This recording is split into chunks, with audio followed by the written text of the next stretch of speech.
장엄한 봄의 서곡과 성금요일이 겹쳐있는 이 투명한 모순을 볼 때마다 저는 벚꽃이 생각이 납니다. 벚꽃이 지금 만개했죠?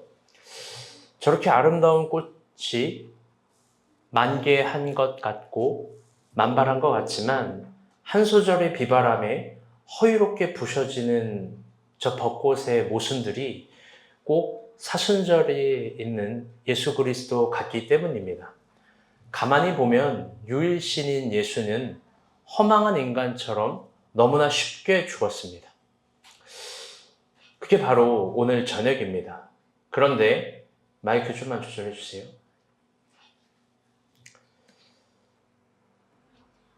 그런데 성경을 보면 예수님이 죽기 전 십자가에서 7가지 유언을 하셨습니다. 마치 신의 마지막 대언처럼 했습니다. 그것을 신학적으로 가르쳐서 가상칠언이라고 합니다. 어떤 건지 궁금하시죠? 예수님이 허무하게 죽으셨지만 신의 대언자처럼 유언하셨던 7가지.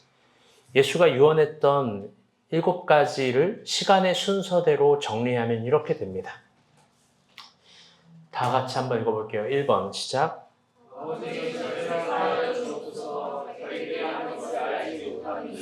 두 번째 유언 봅시다. 시작. 내가 진실로 내게 이르노니 오늘 내가 나와 함께 아버지에 있으리라. 세 번째 유언입니다. 시작. 여자의 원수와 아들이니라 브라의 어머니라. 네 번째 유언입니다. 시작. 엘리엘리라마 사박하니 나의 하나님 나의 하나님 어찌하여 나를 버리셨나이까. 다섯 번째 유언입니다. 내가 목마르다. 여섯 번째 유언입니다. 다 이루었다. 일곱 번째 유언입니다. 아버지 제 영혼을 아버지 손에 부탁하나이다. 아멘. 이게 예수님께서 십자가 상에서 마지막 유언을 하신 7가지입니다.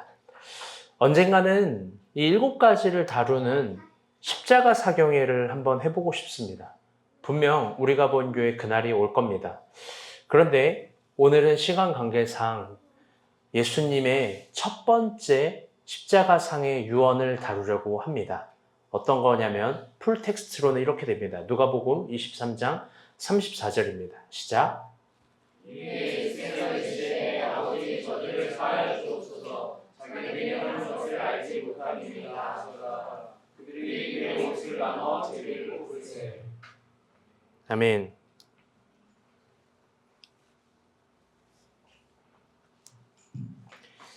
예수님의 십자가상 유언의 첫 번째는 저들의 죄를 사하여 주옵소서입니다. 예수님의 십자가의 그 첫 번째 메시지는 결국 용서를 표현한 겁니다. 지난주에도 설교했지만 예수님이 제자들에게 가르침으로써 마지막으로 준 가르침도 바로 용서입니다. 그런데 특이점은 어떤 거냐면 너가 나에게 용서를 구하지 않았음에도 불구하고 내가 먼저 너를 용서한다는 거죠. 그래서 그때 용서의 주체는 누가 되냐면 따라해 봅시다.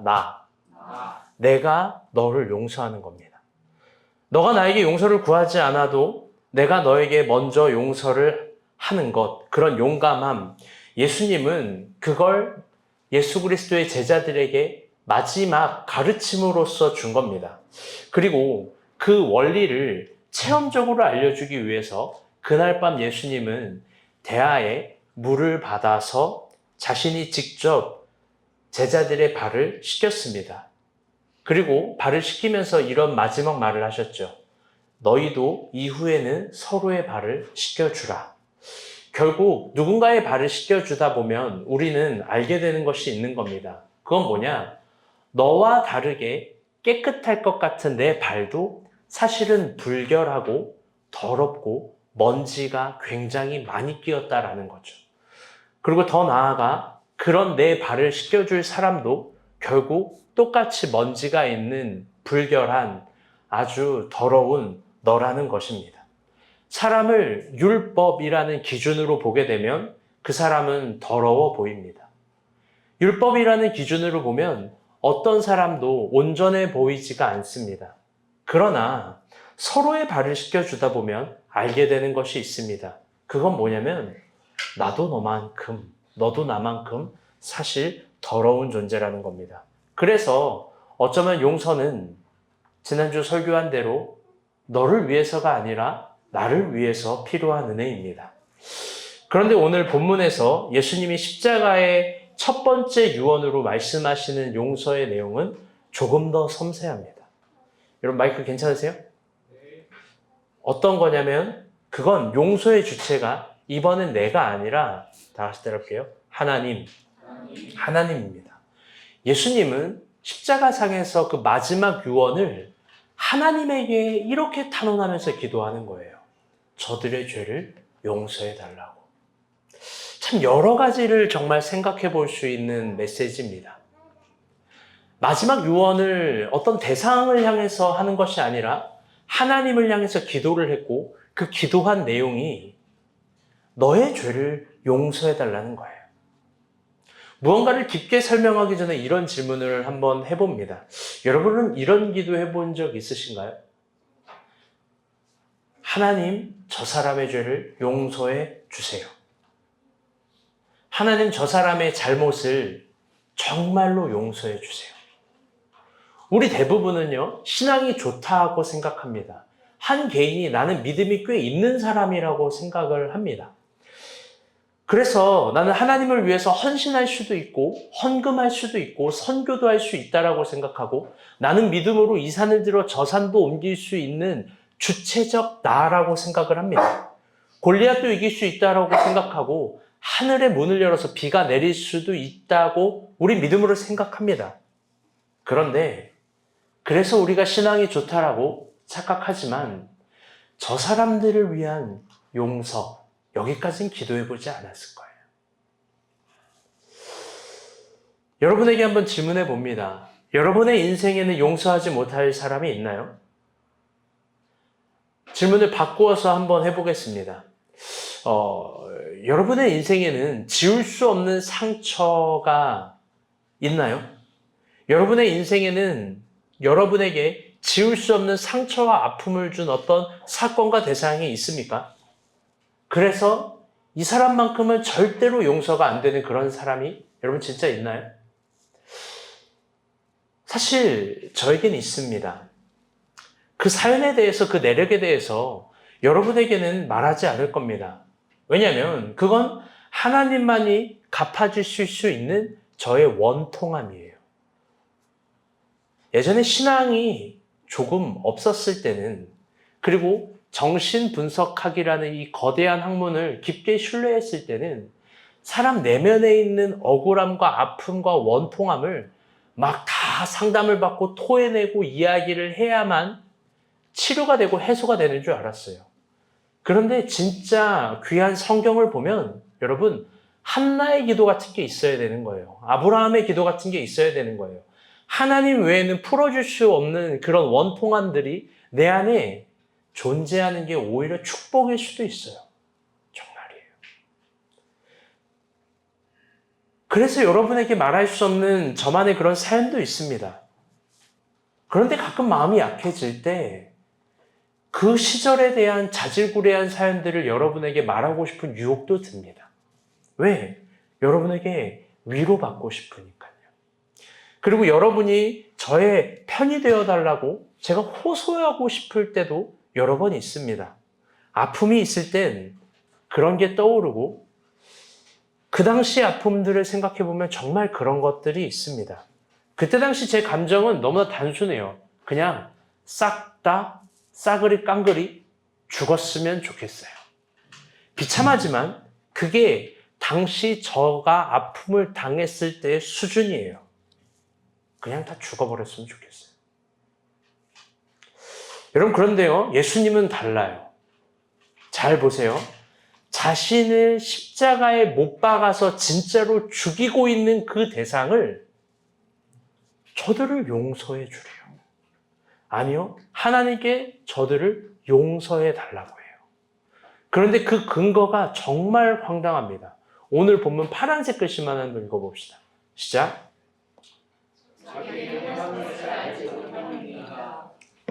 아멘. 아버지, 저들의 죄를 용서해 주세요. 저들은 자기가 하는 것을 알지 못합니다. 예수님이 하나님께 저 사람들의 용서를 탄원하는 근거가 저 사람들은 그 짓을 어떤 의미를 가지고 하는지 모른다라는 거예요. 여러분, 그런데 깊게 생각해 봅시다. 이게 사실일까요? 여러분, 정녕 저 사람들은 자신이 어떤 잘못을 저지르고 있는지 모르는 걸까요? 아니요. 저들은 알아요. 저들은 지금 못과 창을 가지고, 그리고 못과 망치를 가지고 예수님을 못 박고 있어요. 그게 뭘 의미하는지, 어떤 걸 이야기하는지 아주 정확하게 알고 있습니다. 그걸 모르지 않아요. 그런데 예수님은 그들이 하는 행동이 어떤 의미인지 모르기 때문에 용서해달래요.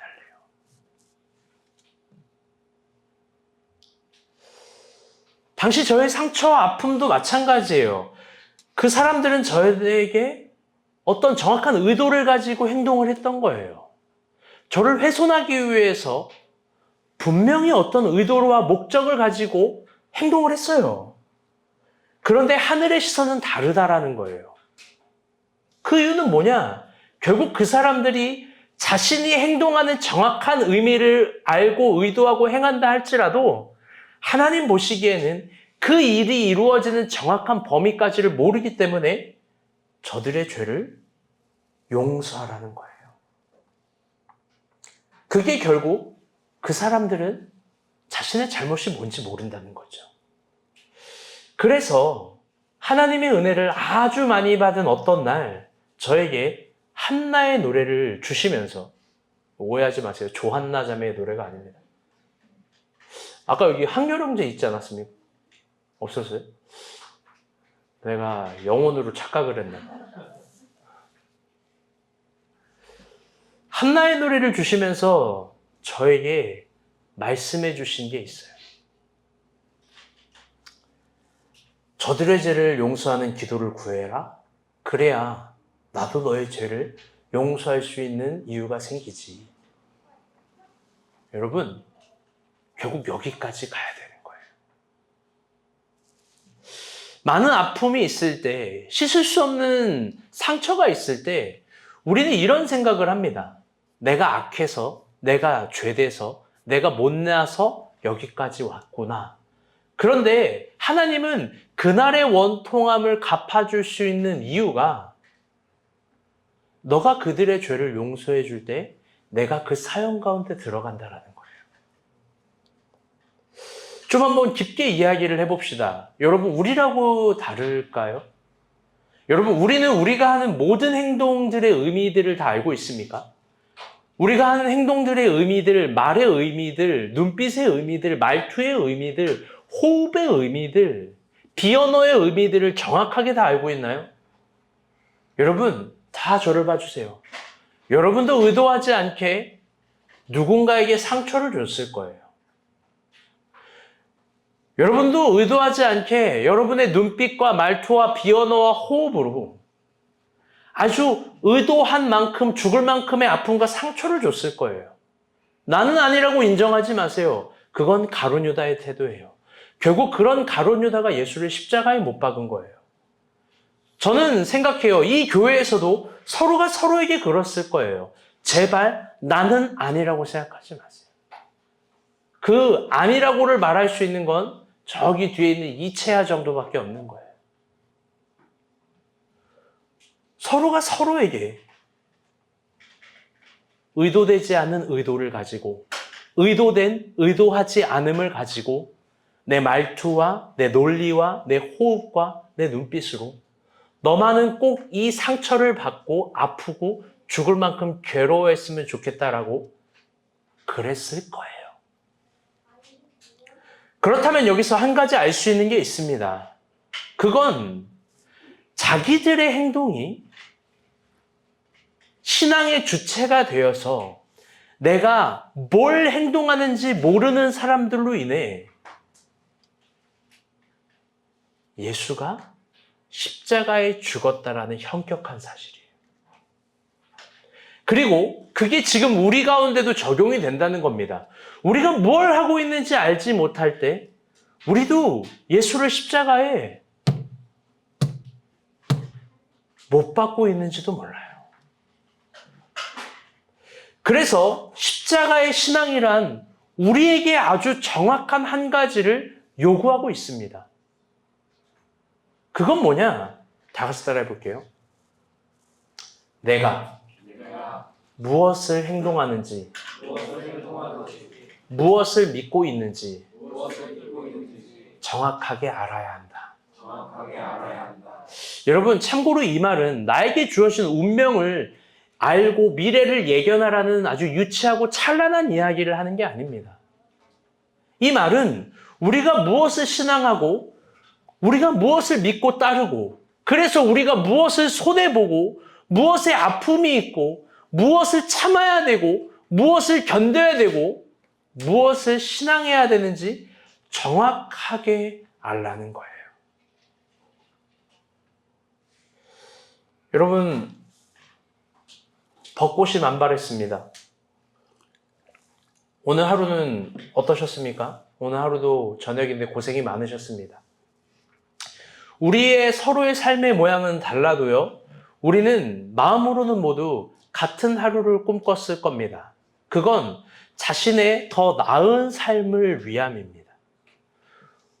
우리가 본 교회는 참 좋은 것이요. 옆 사람을 한번 보세요. 옆 사람. 우리는 흐리멍텅한 사람이 없어요. 멍청한 사람도 없는데 흐리멍텅한 사람도 없어요.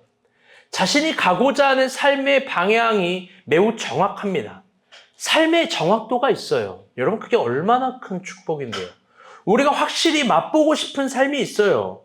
우리가 보여주고 싶은 삶의 모양이라는 게 분명히 있습니다. 오늘 제가 그걸 위해서 여기 음료들을 준비했어요. 여러분, 이게 뭔지 알아요? 제가 한번 따라 볼게요.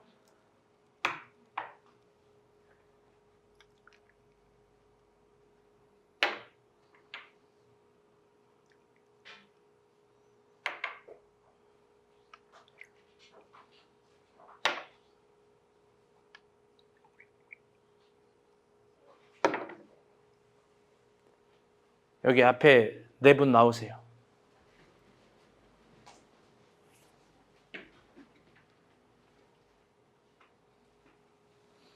갖고 들어가세요.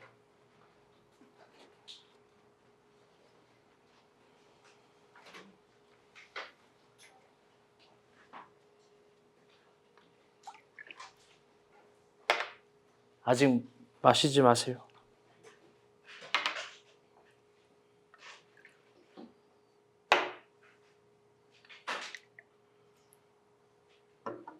여기 뒤에 네 분 나오세요.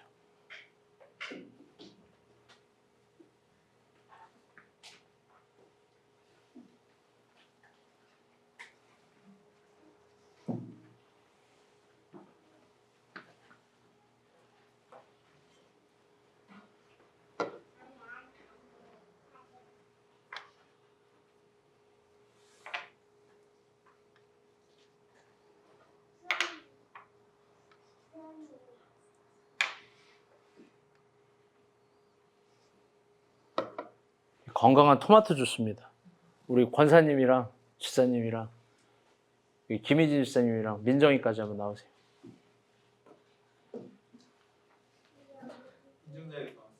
그럼 이태원 간사에 나오세요.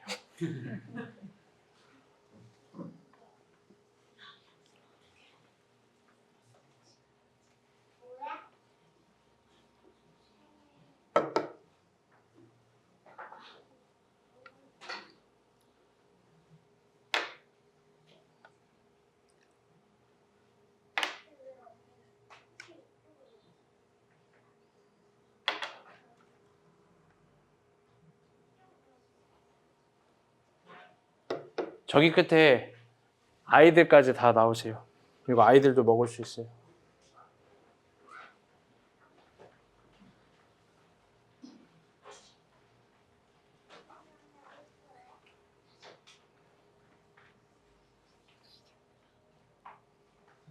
체하는 안 될 것 같은데.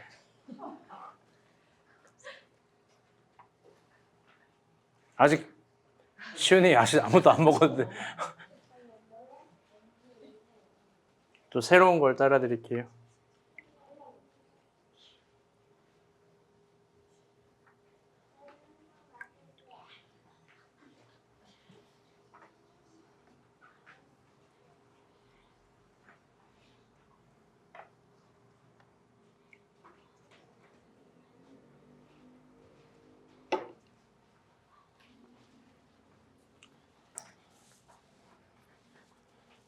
여러분, 한번 마셔보세요.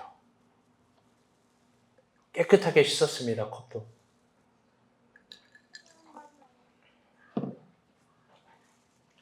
설교 드릴 때 이런 웰컴 드링크 같은 거 하나 있으면 좋겠죠? 여러분, 우리는 삶은 달라도 정확하게 표현하고 싶은 이런 삶의 달콤한 맛들이 있어요. 어떤 사람은 저 밀키스 같이 뭔가 제가 느낄 때 밀키스는 뭔가 세련미가 있거든요. 세련미를 추구하고 남들에게 보여주고 싶은 어떤 열망이 가득한 밀키스 맛 같은 사람이 있습니다.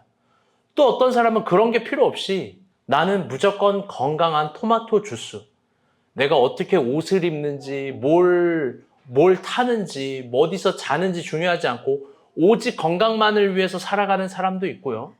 또 어느 정도는 단 것, 그런 토마토 주스와 오렌지 주스 같은 사람이 있습니다. 또 어떤 사람은 자기 자신의 쾌락과 행복만을 위한 저 콜라 같은 탄산이 가득한 검은 물의 음료. 난 이걸 보여주고 이걸 마셔야 되고 난 이걸 위해 살아가는 사람도 있습니다. 그런 부류도 있어요. 그런데 사이다 같이 어설프게 콜라를 따라 하지만 난 달라. 그러나 사실은 똑같은 속과 성을 갖고 있는 사람도 있습니다. 여러분, 삶의 모양은 다르지만 대부분 우리는 너가 봐도 보암직하고 내가 봐도 보암직한, 보암직도 하고 먹음직도 하고 지혜롭게 할 만큼 탐스럽기도 한 삶을 꿈꿉니다. 아주 청량하고 멋지고 화려한 삶을 꿈꿔요. 이런 걸 싫어하는 사람이 없고 여기에 이 정도 맛을 내야 된다라고 생각을 합니다. 우리 모두 잘 달려왔고 진심으로 간절히 기도하는 바 이런 삶이 기도한 대로 이루어지길 바랍니다. 아멘.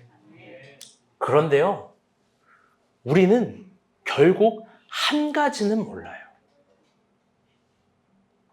그건 뭐냐? 우리가 마시는 이 한 잔의 맛, 한 잔의 향, 한 잔의 음료들로 예수를 이해하는 거예요. 여러분, 이거 중요해요. 우리가 마시는, 우리가 추구하고자 하는 삶의 맛과 향과 느낌과 청량함과 깨끗함으로 진짜 우리를 위해서 죽으시고 십자가를 지신 예수를 이해해 보려고 하는 거예요. 여러분, 예수가 꿈꿨던 삶의 맛과 향과 그 멋을 여러분은 몰라요. 여러분, 예수님은 십자가에서 어떤 맛을 드셨는지 아세요? 여러분, 우리가 예수를 믿고 따라간다고 하는데 예수님은 십자가에서 어떤 향을 맡았는지 아세요? 여러분, 예수님은 다 벌게 벗겨지고 예수님은 모든 수치 속에서 있었고 예수님은 인간의 언어로 표현할 수 없을 만큼 짓눌리고 무시당하고 버림받았는데 여러분, 그게 그분이 추구한 귀중한 삶의 멋이고 맛이고 향이었다면 여러분, 그걸 어떻게 이해하실 거예요?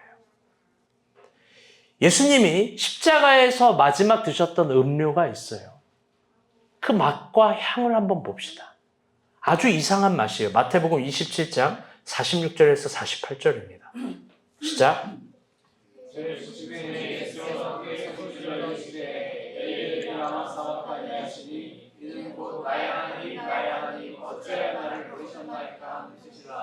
그 중에 한 사람이 곧 달려가서 해변에 가다가 신 포도주에 적시어 갈대에 끼워 마시게 하거늘. 아멘. 요한복음 말씀은 더 적나라하거든요. 요한복음도 한번 봅시다. 19장 28절부터 30절입니다.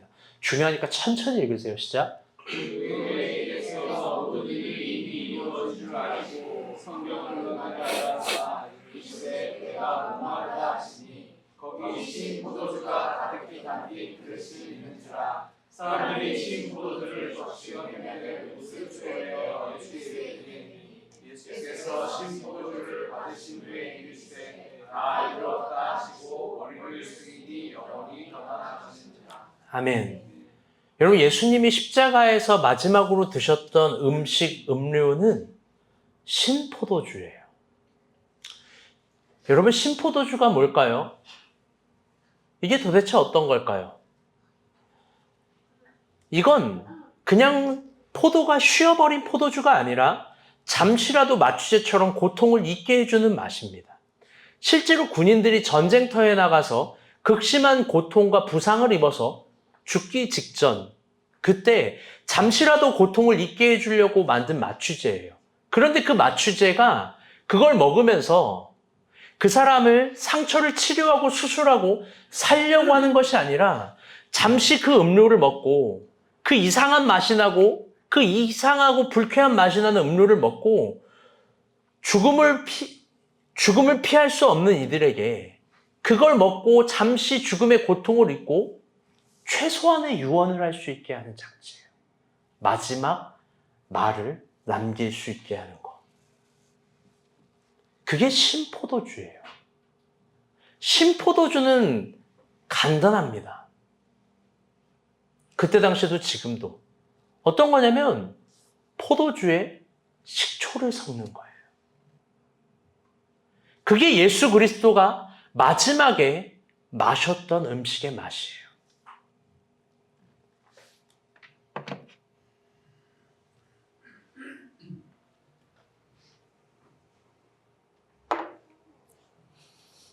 여러분, 식초예요.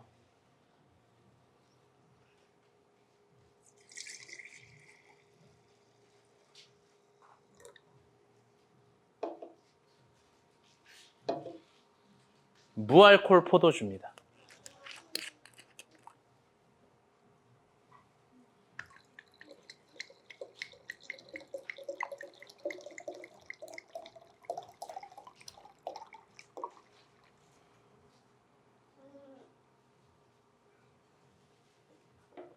한 명씩 다 앞으로 나오세요. 잔을 갖고 나오세요. 이번에도 마시진 않습니다. 예수님이 마지막 십자가에서 드셨던 음료입니다. 예수님이 마지막 십자가에서 드셨던 음료입니다. 예수님이 마지막 십자가에서 드셨던 음료입니다. 예수님이 마지막 십자가에서 드셨던 음료입니다. 예수님이 마지막 십자가에서 드셨던 음료입니다. 예수님이 마지막 십자가에서 드셨던 음료입니다. 예수님이 마지막 십자가에서 드셨던 음료입니다. 예수님이 마지막 십자가에서 드셨던 음료입니다. 예수님이 마지막 십자가에서 드셨던 음료입니다. 예수님이 마지막 십자가에서 드셨던 음료입니다. 예수님이 마지막 십자가에서 드셨던 음료입니다. 예수님이 마지막 십자가에서 드셨던 음료입니다. 예수님이 마지막 십자가에서 드셨던 음료입니다. 예수님이 마지막 십자가에서 드셨던 음료입니다.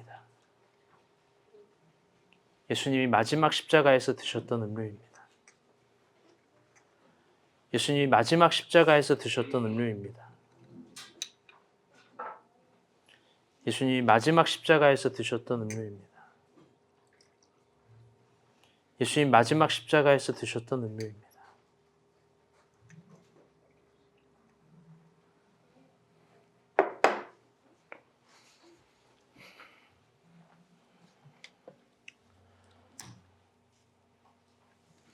허연희 권사님은 안 마셔도 되고 마시지 마시고요. 장문전 집사님도 안 마셔도 됩니다. 그런데 여러분도 마시기 역하신 분들은 안 마셔도 돼요. 그런데 향이라도 맡아보세요. 그리고 한번 살짝이라도 입에 대보셨으면 좋겠습니다.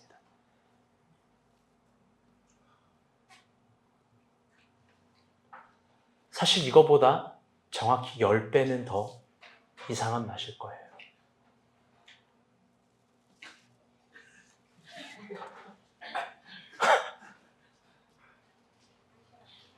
조영주 형제 얼굴을 한번.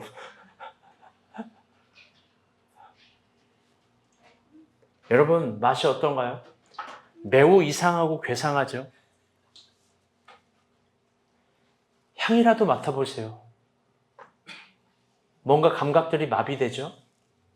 여러분, 깊게 생각해 볼게요. 예수님은요, 자신이 십자가를 진다라는 의미를, 그게 어떤 목적을 갖고 있는지를 아주 정확하게 아셨습니다. 내가 죽는다라는 게 어떤 건지를 아주 정확하게 알았습니다.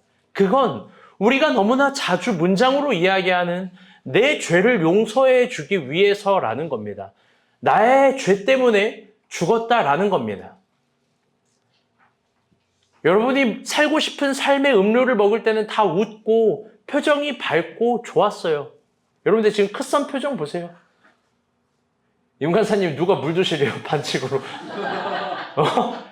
지금 물을 이만큼을 벌컥벌컥 마셔요. 여러분, 그런데 예수 그리스도가 마지막 십자가에서 먹은 음료를 먹을 때 여러분 표정이 다 좋지가 않아요. 향을 맡아도 막 다 좋지가 않아요.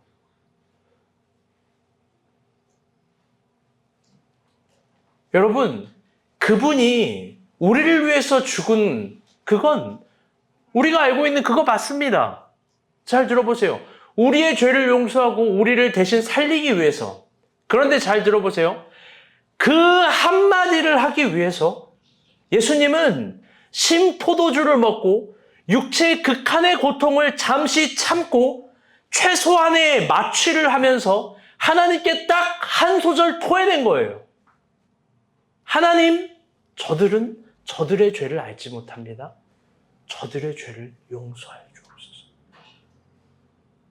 그게 예수님이 신포도주를 마시고 육체의 모든 에너지를 참고 한 소절 죽음을 담보하고 마지막 유언으로 첫 번째 하신 십자가상의 첫 번째 말이에요. 우리는 다 양 같아서 그릇 행하여 각기 제 길로 갑니다. 우리는 우리가 하는 죄가 어떤 죄인지, 우리는 우리가 하는 행동이 어떤 걸 의미하는지 모른다라는 거예요. 형주는 형주가 하는 짓을 모르고, 성민이는 성민이가 하는 짓을 모르고, 의연이는 의연이가 하는 짓을 모르고, 연미는 연미가 하는 짓을 모르고,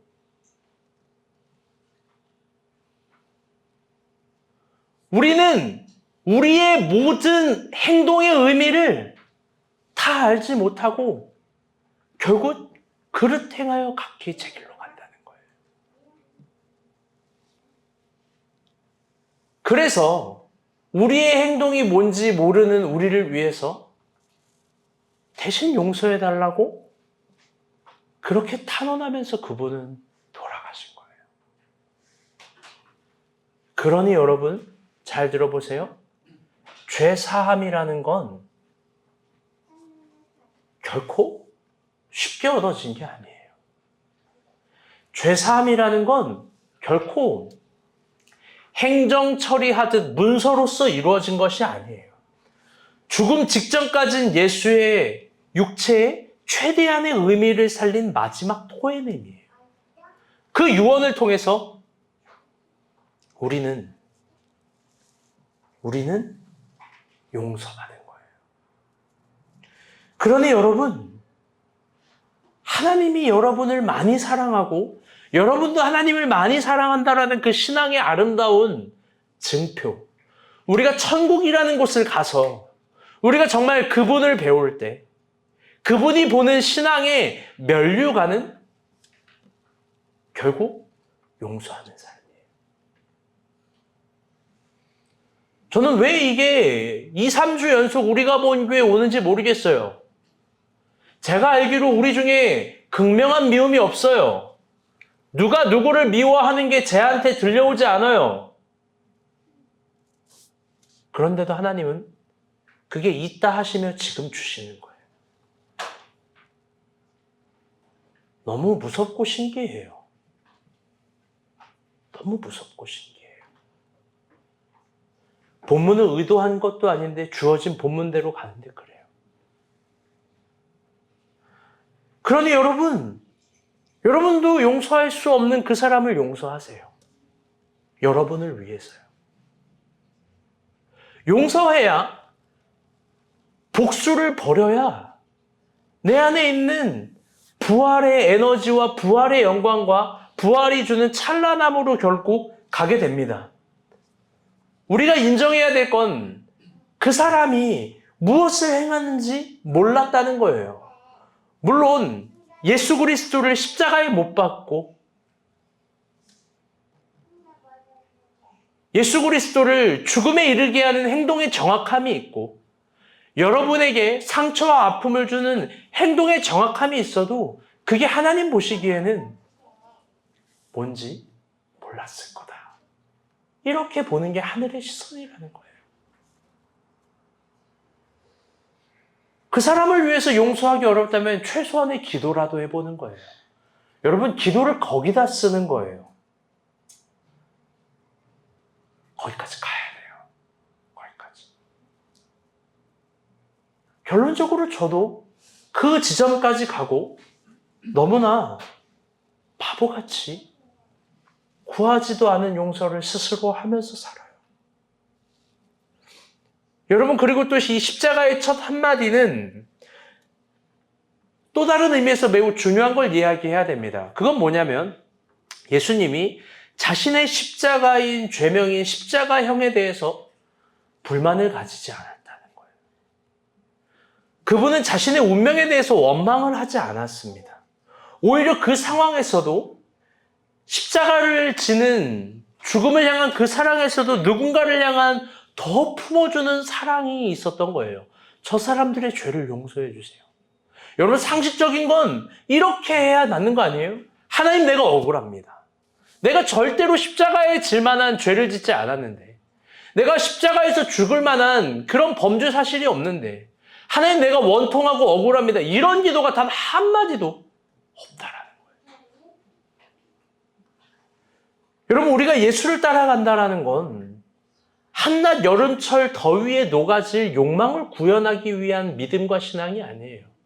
오히려 우리가 예수를 믿는다는 건 어떤 추위에도 녹지도 않고 더 얼지도 않는 빙하기 같은 태도를 갖고 있는 거예요. 그건 뭐냐? 나의 운명에 대해서 원망하지 않는다는 거대한 빙산과 같은 태도예요. 가장 억울한 예수는 누명의 십자가를 부인하지 않았습니다.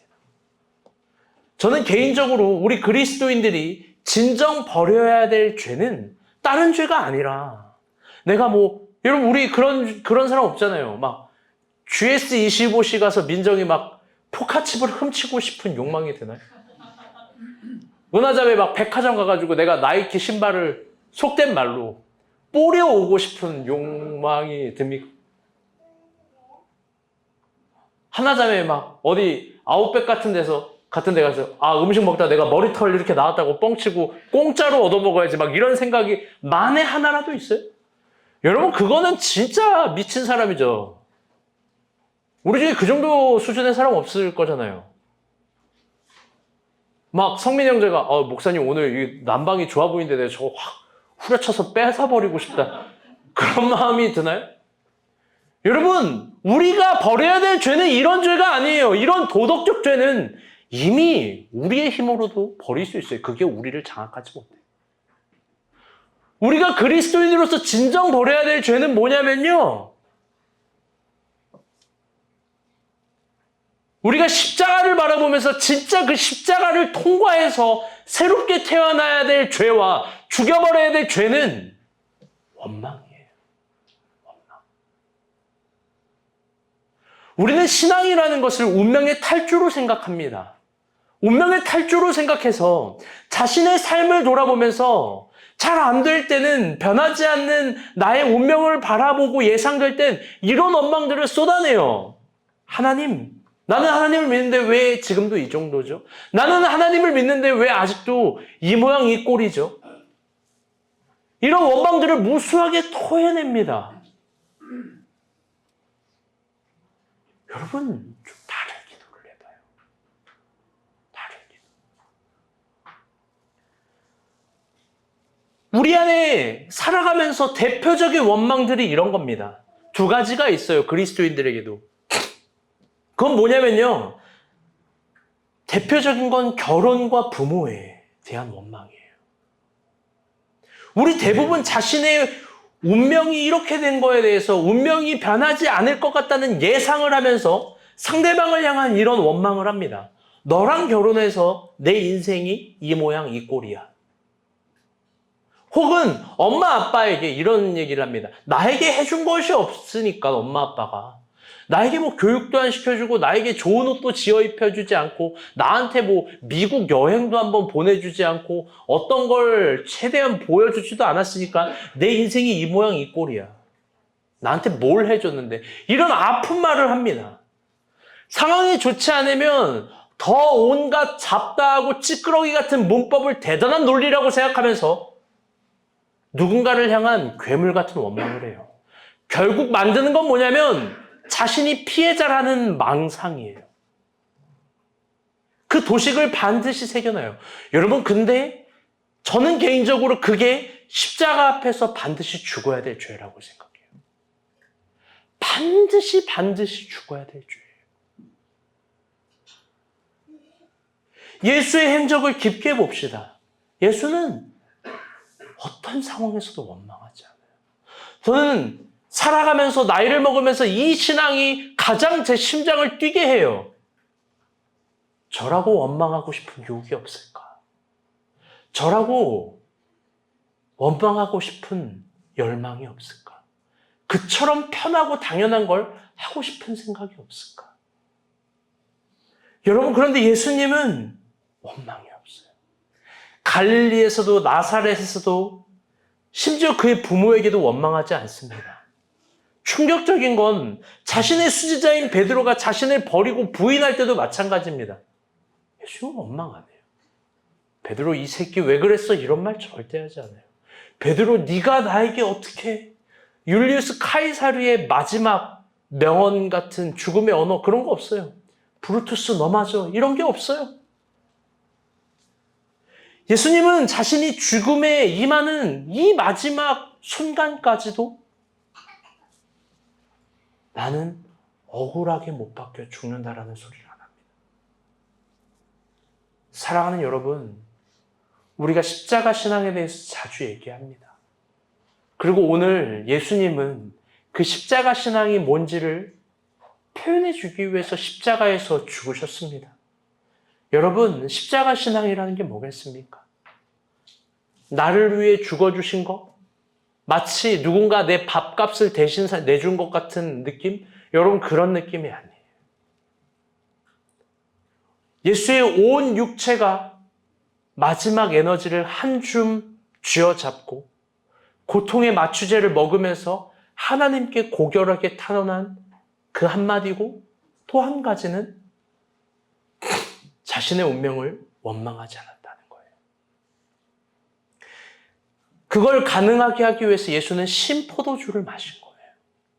그러니 여러분, 우리가 하나님을 믿는다면 이 원망도 버려야 합니다. 오늘 예수님은 그렇게 죽은 겁니다. 말씀의 결론을 맺겠습니다.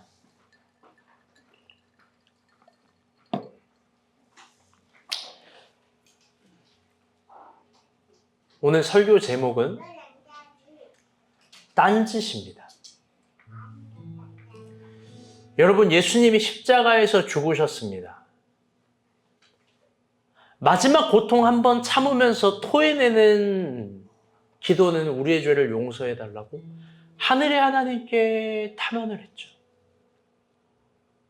살리려고. 여러분, 저를 봐주세요. 우리 주님이 그렇게 죽었어요. 그리고 예수님은 십자가에게 주어질 때 회피하지 않고 그러나 내 뜻대로 하지 마시고 아버지 뜻대로 되기를 바랍니다 하고 아멘하고 갔어요. 여러분, 그런데 그분이 십자가에서 죽었는데 그 옆에 사람들은 뭘 하는지 알아요? 이 절체절명의 순간에 다 딴짓을 하는 거예요. 이 말씀은 일부러 PPT로 준비하지 않았습니다. 여러분 다 찾아보세요. 옆에 있는 사람들이 한 딴짓이에요. 누가복음 23장 34절부터 37절 딱 4절입니다. 여러 가지 딴짓들이 있는데 오늘 본문에 나와 있는 딴짓만 봅시다. 제가 한 절, 여러분이 한 절 돌아가면서 읽겠습니다. 누가복음 23장 34절부터 37절입니다. 이에 예수께서 이르시되 아버지 저들을 사하여 주옵소서 자기들이 하는 것을 알지 못함이나 하시더라. 그들이 그의 옷을 나눠 제비 뽑을세.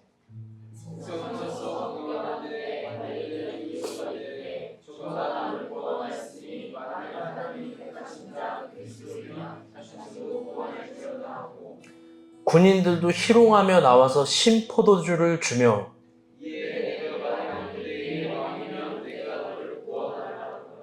아멘. 우리도 그분의 십자가 앞에서 여러분 이 따위 딴짓을 하고 있는지 몰라요. 예수님 저 옷을 제비 뽑아서 갈라서 나눠 가질 생각. 예수 그리스도의 십자가의 죽음을 비웃는 딴짓, 조롱하는 딴짓, 논리, 자기가 가진 논리로 예수를 이해합니다. 너가 만일 유대인의 왕이거든. 저 십자가에서 내려와서 자신을 구원해보라. 논리가 말이 된다라고 얘기해서 예수를 비웃는 딴짓. 여러분,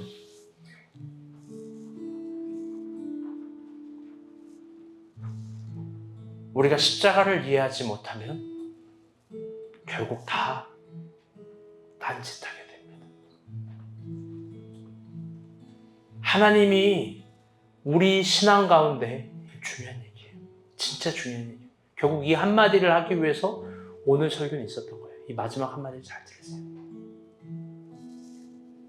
하나님은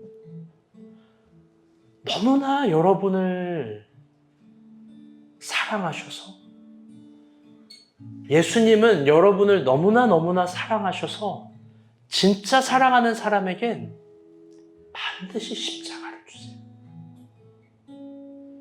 반드시 내 성향과 내 취향과 내 계산과 내 논리와 내 경제적인 개념과 내 관계적인 개념과 내 에너지적인 개념과는 완전히 다른 십자가를 주세요.